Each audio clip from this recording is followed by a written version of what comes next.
Pada saat numpek landep, umat Hindu mengaturkan Banten sesayut Pasupati. Menurut ide Pandita Empu Putra Yoga Paramadaksa dari Griya Agung Batursari, upacara Pasupati umumnya ada 3 jenis: sederhana, madya, dan utama. Untuk pelaksanaan sederhana, biasanya hanya dilakukan secara individu di rumah. Benda-benda yang dipasupati juga hanya benda tertentu, yaitu piskepeng dan benda kecil lainnya.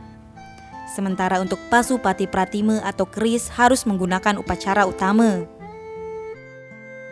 Adapun Banten Pasupati sederhana, yaitu Canang Sari, Dupa Pasupati, dan Tirta Pasupati. Sementara Pasupati Madya biasanya hanya menggunakan Banten Peras dan Daksina atau Pejati. Banten Pasupati utama diantaranya sesayut Pasupati yang terdiri dari tumpeng barak, rake-rake, jaje, dan kojong balung, prayaschita, soroh alit, Banten Durmengale, dan Pejati. Ada baiknya Pasupati ini dipuput oleh pemangku atau empu dan pandita. Hal itu untuk menetralisasi kesalahan yang akan terjadi.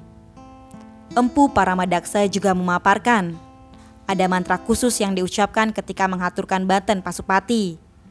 Mantra tersebut adalah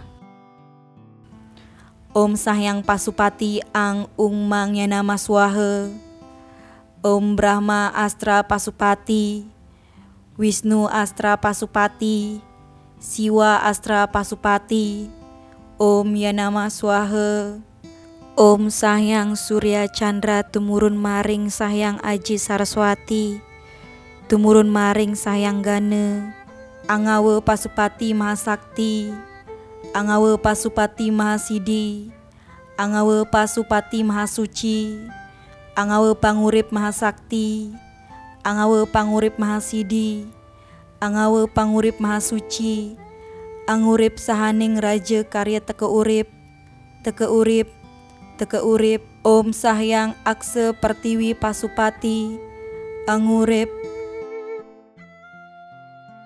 Om Eka Wastu Awigenam Swaha, Om Sang Bang Tang Ang Ing Nang Mang Sing Wang Yang Ang Ung Mang, Om Brahma Pasupati, Om Bisnu Pasupati, Om Siwa Sampurna Yanama Swaha.